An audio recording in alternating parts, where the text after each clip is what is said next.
Hi, welcome to Shiv news. WhatsApp எல்லாருமே பரவலாக எல்லோரும் நிறைய பயன்படுத்திகிட்டு இருக்கோம். காலங்கள் மாற மாற நிறைய புது புது மாற்றங்களை இந்த மெட்டா நிறுவனம் பண்ணிக்கிட்டு இருக்கு. பொதுவாக வாட்ஸ்அப்பில் வர பல அப்டேட்டுகள் ஒரு விதத்தில் நல்லதாக இருந்தாலும் சில நேரங்களில் அது தவறுதலாகவும் பயன்படுத்தப்படுது. ஆனால் டெக்னாலஜியில் அதெல்லாம் நம்ம சொல்ல முடியாது. நம்ம பயன்படுத்துறதை பொறுத்து தான் ஒரு டெக்னாலஜி நல்லதோ கெட்டதோ. இப்போ அந்த வாட்ஸ்அப்பில் புதுசாக ஒரு அப்டேட்டை கொண்டு வந்திருக்காங்க. அது எந்த மாதிரி அப்டேட்னா, பொதுவாகவே வாட்ஸ்அப்பை லாக் போட்டு வைப்போம். சில பேர் உள்ள யாருமே பார்க்கக்கூடாது, தான் மட்டும்தான் பார்க்கணுன்ற மாதிரி பாஸ்வேர்டெலாம் போட்டு வச்சுருப்போம். டோட்டலாக பாஸ்வேர்டு போடுறத விட ஒவ்வொரு சாட்டுக்குமே, அதாவது யார்கிட்ட தனிநபராக நம்ம பேசுகிறோமோ அவங்களுக்கு மட்டும் நம்ம லாக் பண்ணி வைக்கிற மாதிரி, அதாவது சாட்ஸை நம்ம பண்ணுற சாட்ஸை லாக் பண்ணி வைக்கிற மாதிரி ஒரு அப்டேட்டை வாட்ஸ்அப் நிறுவனம் அறிமுகப்படுத்தியிருக்கு.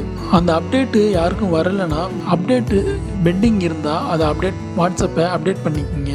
யாரோட சாட்ஸை நம்ம லாக் பண்ணணும் அப்படின்னு நினைக்கிறோமோ இந்த சாட்ஸை செலக்ட் பண்ணி உள்ளே போங்க.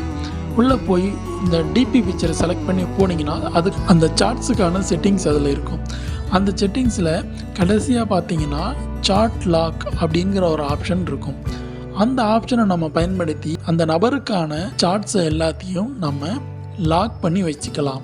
நம்ம பாஸ்வேர்டு போட்டால் மட்டுமே அந்த சாட்ஸ் எல்லாம் பார்க்க முடியும்.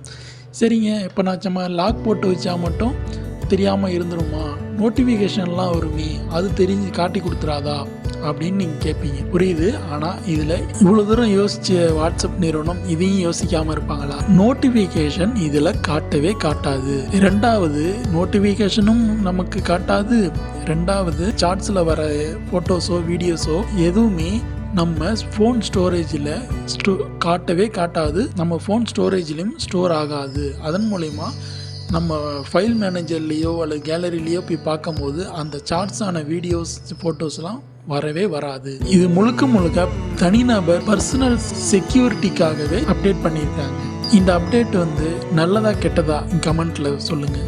செல்ஃபோன் யூஸ் பண்ணுற எல்லோருமே ஒரு குறியீடை போட்டு நம்ம சில விஷயங்களை தெரிஞ்சுப்போம்.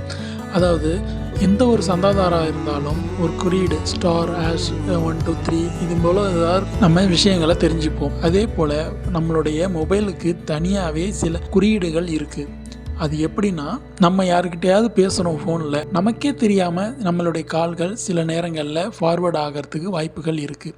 அதை கண்டுபிடிக்கிறதுக்கான குறியீடுகளும் இருக்குது. அல்லது சென்சார், கேமரா, டிஸ்பிளே, ஸ்பீக்கர் இது எல்லாம் சரியாக வேலை செய்தா அப்படின்னு கண்டுபிடிக்கிறதுக்குன்னு குறியீடும் இருக்குது. அது மட்டும் இல்லாமல் ஐஎம்இ நம்பர், அந்த நம்மளுடைய மொபைலோட ஐஎம்இ நம்பரை கண்டுபிடிக்கிறதுக்கான குறியீடும் அதில் நமக்கு இருக்குது. இது சில பேருக்கு தெரிஞ்சிருக்கலாம், சில பேருக்கு தெரியாமலும் இருக்கலாம். அப்படி தெரியாதவங்களுக்காக தான் இந்த பதிவு. முக்கியமானதாக ஒரு குறியீடு இருக்குது. அது எல்லாருக்கும் தெரியுமான்னு தெரியல.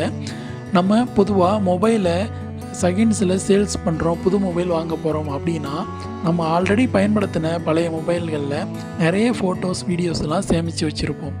அதெல்லாம் டெலிட் பண்ணிட்டு தான் நம்ம மற்றவங்களுக்கு விற்போம் இல்லையா? ஆனால் அப்படி விற்றாலும் அந்த டெலிட் பண்ண ஃபைலை திரும்பவும் கொண்டு வர முடியும் சாஃப்ட்வேர் மூலயமா. அதை தடுக்கிற விதமாக ஒரு சில டிப்ஸுகள்லாம் நிறைய இருக்குது. குறியீடை டைப் பண்ணி நம்ம ஓகே கொடுக்கும் போது நம்ம ஃபோனில் உள்ள அத்தனை டீட்டெயிலும் ஃபுல்லாக டெலிட் ஆகிடும். இந்த குறியீடை மட்டும் நீங்கள் தயவுசெய்து செஞ்சு பார்க்காதீங்க. எல்லா ஃபைலையும் நம்ம டெலிட் பண்ணணும் ஃபோனில் உள்ளதெல்லாம் அப்படின்னு நினைக்கிறவங்க மட்டும் இந்த குறியீடை போட்டு ட்ரை பண்ணுங்கள்.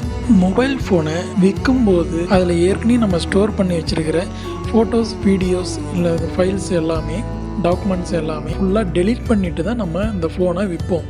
அப்படி நம்ம டெலிட் பண்ணாலும் அந்த ஃபைல்ஸை திரும்பவும் நம்ம ரெக்கவர் பண்ண முடியும். அதுக்காக நிறையா சாஃப்ட்வேர்லாம் இப்போ வந்துருச்சு. சரி, அப்படி யாரும் நம்ம ஃபோனை வாங்குறவங்க நம்ம ஃபைல்ஸ் எல்லாம் ரெக்கவர் பண்ணி எடுக்கக்கூடாது அப்படின்னு நினச்சிங்கன்னா அதுக்கு சில சின்ன ட்ரிக்ஸ் இருக்குது. அது என்னன்னா, முதல்ல உங்கள் ஃபோனை ஃபுல்லாக டெலிட் பண்ணிடுங்க. டெலிட் பண்ணதுக்கு அப்புறம் திரும்பவும் நேச்சர் ஃபோட்டோ அல்லது ஆக்டர் ஃபோட்டோ, வீடியோஸோ, ஒரு மூவிஸோ, இந்த மாதிரி நேச்சர் வீடியோ, இந்த மாதிரி எதாக இருந்தாலும் அந்த ஃபோட்டோஸோ இல்லை வீடியோஸோ உங்கள் மொபைலில் ஃபுல் ஸ்டோரேஜாக சேவ் பண்ணி வச்சுருங்க. அதாவது உங்கள் ஃபோன் ஸ்டோரேஜ் ரெட் அலர்ட் கொடுக்குற அளவுக்கு ஃபுல்லாக ஸ்டோர் பண்ணிடுங்க.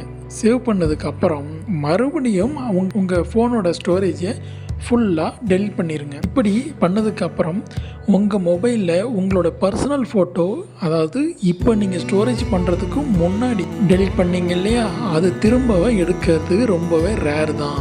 ஏன்னா இப்போ நீங்கள் கடைசியாக டெலிட் பண்ணது எது டெலிட் பண்ணீங்க? தேவையில்லாத nature photos, actor photos full storage ஆக்கி டெலிட் பண்ணியிருக்கீங்க. ஸோ கடைசியாக ஃபுல் ஸ்டோரேஜில் எதெல்லாம் டெலிட் ஆச்சோ அது மட்டும் தான் ரெக்கவர் பண்ண முடியும். நீங்கள் ஆரம்பத்தில் வச்சுருந்த உங்களோட பர்சனல் இன்ஃபர்மேஷனை ரெக்கவர் பண்ணுறது ரேர் தான். இந்த ட்ரிக்ஸை கூட நீங்கள் ட்ரை பண்ணி பார்க்கலாம். இன்னும் வரப்போகிற எபிசோட் எல்லாமே இன்ட்ரெஸ்டிங்கான நிறைய தகவல்களை கொண்டு வர போகிறேன். இது எல்லாம் உங்களுக்கு வேணும்னா உங்களுக்கு சப்ஸ்கிரைப் பண்ணி வச்சுங்க. அப்போ தான் நான் போடுற ஒவ்வொரு வீடியோவும் உங்களுக்கு ஆட்டோமேட்டிக்காக வந்துக்கிட்டே இருக்கும். அடுத்து இன்னொரு வீடியோவில் நல்ல ஒரு தகவலோடு சந்திப்போம். நன்றி, வணக்கம், நல்லதே நடக்கும்.